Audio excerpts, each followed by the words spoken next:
transição um do outro. Então, tá certo. Olá, boa noite.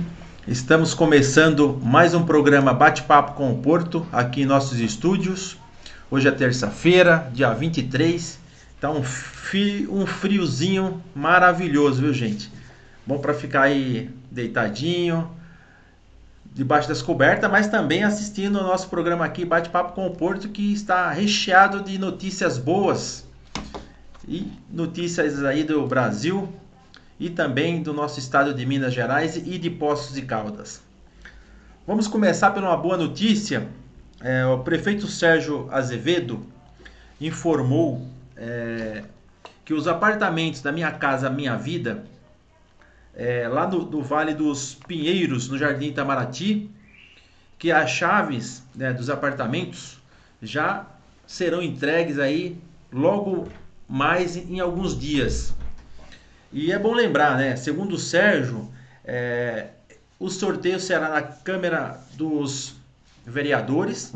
Por que foi escolhida a Câmara dos Vereadores? Porque lá o local, a internet tem uma abrangência maior, um sinal bom, os equipamentos de primeira linha, né? De ponta. Com isso, será transmitido ao vivo, né? O sorteio. Vão estar presentes todos os vereadores e também autoridades e pessoas da Caixa Econômica. E além, lógico, além da imprensa, né? Tudo isso para divulgar de forma transparente, limpa, o sorteio dessas moradias. Um outro ponto importante também que nós tivemos informações hoje, essa informação é quentinha, até citei hoje às 13h40 no nosso programa Notícias com Porto. O Albano, ele é gerente lá do INSS, mandou um WhatsApp para mim, informando que o INSS começa a atender a partir do dia 13 de julho. Isso para quem tem horário, né? Já marcado. Deixa eu tirar só um sinalzinho aqui do WhatsApp.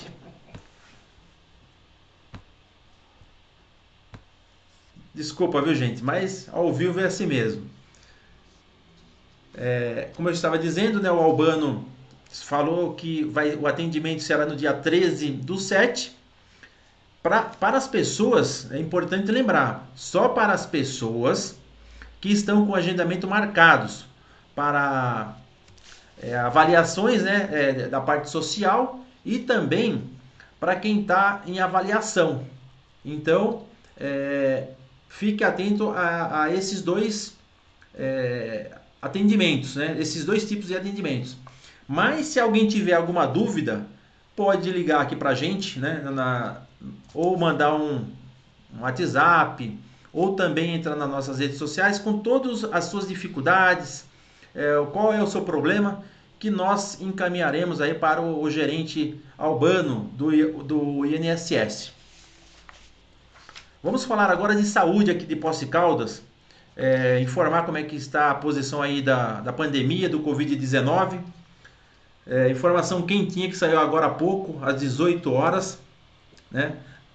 Olha só, em Poços de Caldas foram registrados até agora 142 casos, sendo que dos 142 casos, 88 já foram recuperados, ou seja, já estão trabalhando ou nas suas casas, né? Então, uma excelente notícia.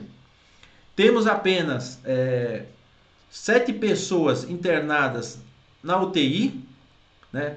Faleceram 4 pessoas. Importante dizer que essas pessoas que faleceram, a doença não foi contraída aqui em Poços, né? E sim em outras cidades, né? 2 pessoas não são aqui de Poços, é de São Paulo e de outras regiões. E um total de 43 pessoas em isolamento domiciliar. E uma outra informação aqui também. Hoje a Unifal doou mais de 1.000 litros de álcool gel 70 para a Secretaria de Saúde de Poços de Caldas. Então a gente agradece aí as entidades, as empresas que sempre contribuem com a nossa saúde e também com a segurança das pessoas. Isso é muito bacana.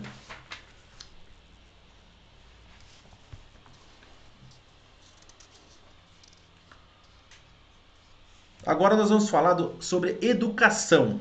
Educação, com a pandemia, é importante a gente lembrar, né, pessoal? Com a pandemia, se muda todo o contexto das famílias, é fato novo, a gente não está acostumado com isso, que toda mudança incomoda. E pensando nisso, quando a gente linka com a educação, ficou evidente que as escolas não estavam preparadas, né, para essa contingência desse tamanho, dessa granditude, né? Olha só, e ficou muito claro, evidente, né, o grau da desigualdade social em todos os estados brasileiros, em todos os estados brasileiros. Essa desigualdade vai em várias áreas, área de internet, de computação e também de celulares. Além disso, os próprios professores, numa grande maioria, aí principalmente quando você pega na zona a zona rural, também não tinha traquejo, não tinha conhecimento dessa tecnologia para fazer os cursos online de forma remota para os alunos. E tiveram realmente grande dificuldade, conforme a gente já divulgou aqui no programa da semana passada. Inclusive, só para vocês terem uma ideia, tem universidades que também passou por dificuldade com relação a essa tecnologia.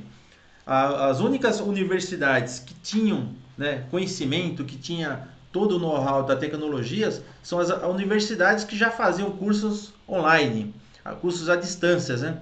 Então ela já tinha uma plataforma com toda a estrutura para administrar, né, os cursos. Já quando você pega o município e também o estado, já não tem esse traquejo, o know-how para poder estar fazendo de forma mais ampla, sem sufoco.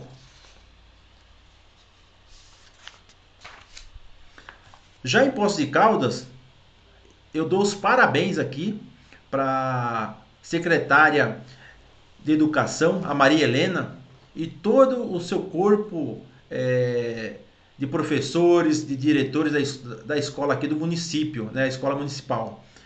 Eu estive conversando com várias mães, com professoras, com alguns alunos, e todos, né, na sua grande maioria, não tiveram problema, porque os professores já estavam acostumados e também os alunos. E a escola tem uma estrutura também. Vale lembrar que eu conversando com algumas professoras, elas deixaram bem claro, né, com relação a isso, e as mães também, que quando você conversa com a mãe, o professor, nossa, o professor é muito educado, ajuda, é muito solícita. Então isso deixa aquele estresse da criança do dia a dia, de ficar em casa ali, trancado, e muitas vezes os pais estão juntos porque ou está desempregado ou está trabalhando online em casa, fica muito mais tenso. Com isso deixa mais leve, né? Pelo menos ameniza, que a situação realmente é complicada. Vamos falar de economia agora. Olha só, essa não é uma notícia não tão boa, mas é importante também dar, né, essas notícias que vai doer no nosso bolso a partir de hoje à noite. Os combustíveis sobem 5% a partir de hoje, e o gás de cozinha também sobe 6,7%, ou seja, 6,70% foi o reajuste do gás de cozinha e o gás industrial. Olha, é lamentável que quando a gente analisa o contexto da nossa economia, eu vou falar para vocês, em janeiro o gás aumentou e o combustível. Quando foi em maio, o combustível e o gás aumentou novamente. Dia 4 de julho, o gás aumentou. Hoje é dia 23 de julho, o gás aumenta de novo. Junho, desculpa, 23 de junho. O gás aumenta e também o combustível. Então, quando você pega de janeiro a junho, no primeiro semestre, o gás de cozinha aumentou 4 vezes, pessoal. Como é que pode? Será que o governo... Tudo bem que o Bolsonaro não quer interferir na Petrobras. Mas como é que fica aí as famílias que estão desempregadas, as empresas? Porque nós sabemos, quando aumenta o combustível e o gás, tudo tem um impacto.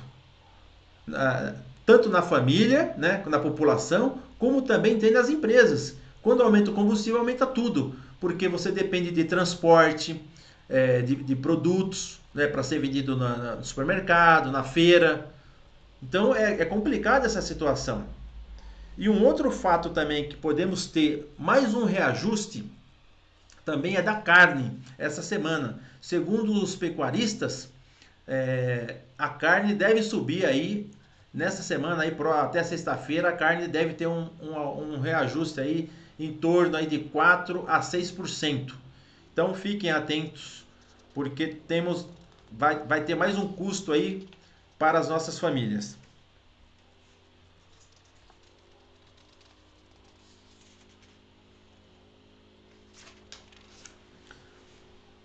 Um outro ponto da economia aqui para a nossa cidade de Poços de Caldas, é importante a gente estar dizendo, mesmo com tantas dificuldades da pandemia, mesmo de econômica, Poços de Caldas vem se transformando.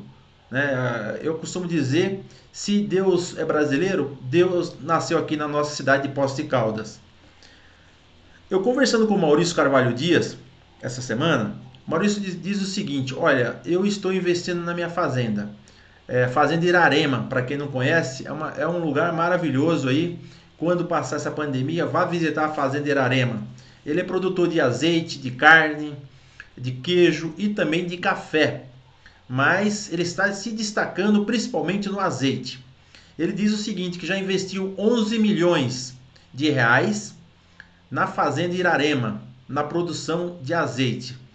Ele também está produzindo azeite, né? Ou seja, beneficiando o azeite para outras cidades aqui da nossa região, como Andradas. E, segundo o Maurício, ele ganhou medalha de ouro com azeite na Itália, agora nesses meses que se passaram. E também, Andradas, que ele beneficiou esse azeite, também levou medalha de ouro. E uma outra cidade também que ele tinha já beneficiado o azeite foi Santa Rita de Caldas, que também ganhou medalha de ouro. Ou seja, todo o azeite que passou pela fazenda dele ganharam 3 medalhas de ouro. Olha que maravilha. E um outro detalhe que deixa a gente mais confiante, que aí nos próximos, segundo o Maurício, nos próximos de 5 a 8 anos, Poços de Caldas e região se tornará com certeza um dos polos mais importantes aí na produção de azeites. E isso tudo com qualidade, porque o azeite que o Maurício ganhou medalha de ouro, a sua acidez é espetacular. Só para vocês terem uma ideia, o Maurício produz azeite com limão siciliano, apimentado, outros aromas. É só você indo lá para certificar as maravilhas do azeite. E o Maurício está de parabéns, Maurício. Conversei com você, a gente vê aquele brilho no olho, aquela garra. Um homem bastante empreendedorismo, né? O empreendedor tem que estar muito atento a isso. E ele disse o seguinte ainda, outras novidades, que para o ano que vem deve estar montando pousadas em sua fazenda Irarema para atrair os clientes, né, os turistas de outras regiões, mesmo de Poços de Caldas, porque lá é um lugar friozinho. Então você imagina se ela está lá namorando, ficando num chalé lá com a sua esposa, sua namorada, seu parceiro ou sua parceira, tomando um vinhozinho, aquele friozinho gostoso à noite, numa lareira, é maravilhoso, né, pessoal? Vamos continuar aqui com a nossa economia. A nossa cidade também está sempre em destaque. Nós temos aí uma rede de supermercado, a Economart, que está construindo uma obra, né, vai ser um supermercado enorme, um dos maiores aqui já construído.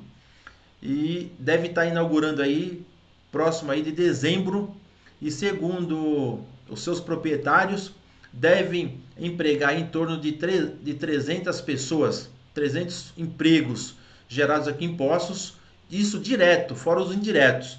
Então é muito importante aí para a nossa região, diante, né, da pandemia aí que teve várias demissões. Um outro investimento também importante é a empresa Alnor, que ela está investindo aí cerca de 100 milhões de reais na sua nova unidade lá no Distrito Industrial. Então isso vai gerar também vários empregos aí na nossa região.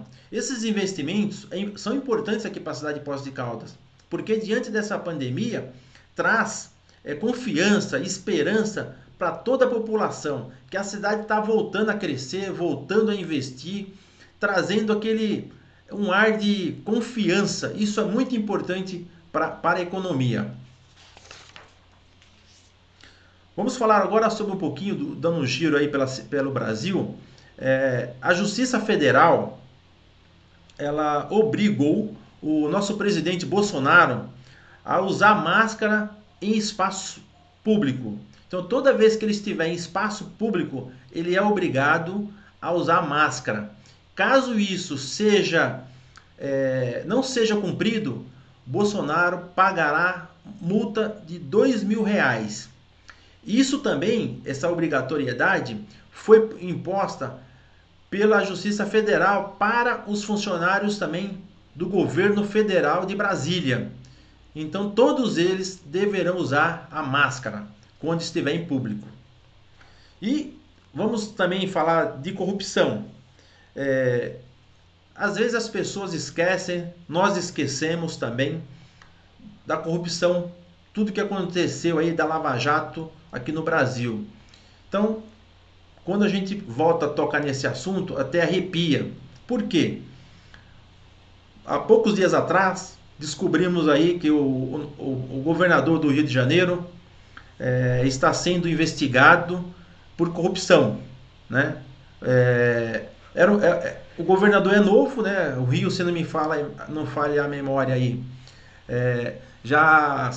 eu acho que é o quarto governador que está envolvido, né, com suspeita de envolvimento de corrupção. É lamentável. Mas, por isso que eu estou comentando aqui, para que a gente não esqueça disso. Então, vou citar aqui algumas empresas do governo que cometeram corrupção e ninguém ouviu mais falar sobre o assunto. Ninguém ouviu mais. A mídia não toca mais no assunto, porque agora é só pandemia do Covid-19. Olha só, a Unidade Federal do Paraná foi investigada, né, o processo não se sabe como está, por corrupção. A Universidade também Federal de Juiz de Fora, o ex-reitor da instituição, Henrique Duque, tinha o objetivo de construir o hospital universitário, né? E aí, cadê o dinheiro? Sumiu o dinheiro. A Universidade Federal do Triângulo Mineiro também foi investigada, também não se sabe mais o que aconteceu. A Universidade Federal de Minas Gerais também. Gente, onde que tá? Como é que está esse processo? A Justiça não fala mais, o Supremo, não se toca mais na mídia. Então é um ponto para a gente querer. Nós queremos, o Brasil quer saber, as pessoas querem saber, porque são dinheiro do povo, né? Que está envolvida. Na verdade, o que eu acho, falta um controle ali acirrado, firme, para que os recursos, quando é destinado a essas instituições, ela tem que ter o dever de informar onde está sendo gasto, né? Quando você pega aí algumas universidades, como já foi mostrado aí, do Paraná, do Rio Grande do Sul, em São Paulo, tráfico de drogas, bebidas, chegou a mostrar aí uma reportagem na Globo, aí, se não me falha a memória, foi no jornal, foi no Fantástico, mostrou uma sala com várias bebidas, tráfico de bebidas, as pessoas vendendo bebidas. Pô, numa instituição federal que deveria estar zelando, dando uma boa educação, e além de pagar uma fortuna aí para a universidade, ainda tem tráfico de drogas e de bebidas. Coisas que dá a impressão que a gente está falando assim, é sonho, né? Mas não é sonho, pessoal. É verdade isso. Outro ponto que é importante a gente também citar. Toda vez eu acho que a gente tem que ficar lembrando isso aqui. Não pode cair no esquecimento das pessoas. A corrupção no Brasil. Olha só, 50 deputados foram investigados e ninguém sabe também como é que está isso. 23 senadores. É Covid-19, só Covid.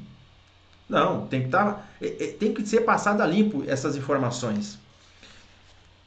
Então, só para vocês terem uma ideia, 4 processos foram arquivados de políticos. 4 processos. Eu tenho aqui o nome dos digníssimos. Alexandre Santos, do PMDB do Rio de Janeiro. Aécio Neves, do PSDB, Minas Gerais. Alexandre Santos de novo, é um outro processo. Delcídio do Amaral, do PT, do Mato Grosso do Sul. Esses processos, por que eles foram arquivados? Porque se perdeu o prazo, né? Então, se você leva aí mais de 10 anos ou 5 anos, dependendo do processo, ele perde a validade e aí você só resta o que? Arquivar o processo. Então, se o deputado realmente devia alguma coisa para pagar a justiça, ele foi beneficiado pela essa lei, que é uma lei aí da nossa Constituição de 1988, que deveria já ser toda reformulada, né? Até quando a gente fala do ex-juiz Sérgio Moro, tinha as 10 medidas, né, para que isso fosse melhorada, mas infelizmente os deputados votaram contra e aí começou uma briga de interesses que desmanchou aí, foi por água abaixo esse projeto. Então, infelizmente, nós vamos ficar aqui sofrendo, vendo aí a impunidade. Eu espero que, mesmo achando que com a renovação do Senado e da Câmara dos Deputados, né, que renovou em mais de 60%, eu achei que tivesse uma grande mudança nesse ano aí que passou e nesse ano que está se indo também. Mas infelizmente a gente vê aí a velha política de sempre, porque as medidas importantes não são votadas apenas aquelas que de interesse próprio, né? Mas temos eleições aí novamente, né? Agora para prefeito, para vereador, e 2021 nós vamos ter para governador, senador, né, deputado federal, estadual. Então cabe você rever em quem você votou e ficar atento ali, ver o que esse deputado está fazendo, ou seja, o que ele fez. Vamos falar agora da polêmica aí do Fabrício de Queiroz, que está dando o que falar nas mídias, nas redes sociais, né? O Fabrício de Queiroz foi encontrado aí na casa do advogado Frederic Wassi, lá na cidade de Atibaia, e segundo o advogado Frederic, né, ele não foi... ele não soube explicar como que ele foi parar na residência dele. Então ele se complicou em alguns momentos aí numa entrevista para a Globo News. Tinha hora que ele falava que ia explicar lá na frente, que todo mundo ia saber a verdade. Tinha hora que ele falava assim: ah, mas eu não conheço ele, não é meu amigo, mas como é que parou na sua casa? Agora ontem, aliás, hoje pela manhã, ele deu uma entrevista dizendo o seguinte, que ele deu abrigo ao Fabrício de Queiroz, né? Porque ficou com dó, foi uma pena, de uma forma humanitária para ajudar, né? E tudo mais. Então, assim, cada hora esse advogado fala uma coisa. Tanto é que o Carlos Bolsonaro viu que iria se complicar com ele e já dispensou esse advogado e contratando um outro, né? O Carlos Bolsonaro alegou que foi para preservar a sua imagem do advogado e tudo mais, mas é tudo balela. Eu tenho certeza que ele fez isso para tentar sair do foco, porque o advogado, em vez de ajudar o Carlos Bolsonaro, estava colocando ele mais em evidências com as bobagens que ele vinha falando aí nas redes sociais. Os ministros do Supremo também derrubam, né, uma coisa que não dá para entender. O ano passado, né, em 2019, o Supremo derrubou aí a prisão em segunda instância. Com isso, colocando vários bandidos, né, corruptos fora da cadeia. Estão em casa, aí quietinho, e gastando dinheiro aí da corrupção, como o ex-presidente Lula e outros mais. Agora, é bom lembrar, né, que também essas leis precisa ser revista muitos pontos, né? Um deles é a prisão na segunda instância. Se foi na segunda instância já foi condenado, tem que estar preso. E um outro também que é muito agravante são os estupradores, né? Os criminosos que matam pessoas e aí pega 50 anos de prisão. Um exemplo aqui. Depois ele fica um terço da pena, né? E aí, às vezes, muitos casos aí como acontece, o cara fica 2, 3, 4 anos presos e aí sai por bom comportamento. Como já aconteceu em vários casos aí, de estuprador sair por bom comportamento e aí voltou a estuprar. E aí a polícia corre de novo atrás para prender o cidadão criminoso. Ou seja, fica enxugando gelo. Supremo, pelo amor de Deus, pô, vamos parar com isso. A pessoa que mata e estupra, isso é um crime, no meu ponto de vista, hediondo. Então ele tem que ficar 100 anos, ele tem que ficar 100 anos preso. Porque esse cara, esse delinquente, esse bandido, esse marginal, ele não vai mudar. Ele não vai mudar. Muito pelo contrário. Ele só sabe fazer aquilo. Se sair, ele vai fazer de novo para voltar a ser preso. Só que aí eu gostaria que o juiz, né, ou o ministro, fosse explicar para a mãe ou pai dessa pessoa que foi estuprada ou que foi morta. Não precisa falar mais nada, né? E agora, para a gente terminar o programa, nós vamos falar sobre o racismo. O racismo ganhou também um grande vulto aí na mídia. Primeiro ponto, racismo acontece com a desigualdade social. Isso é ponto.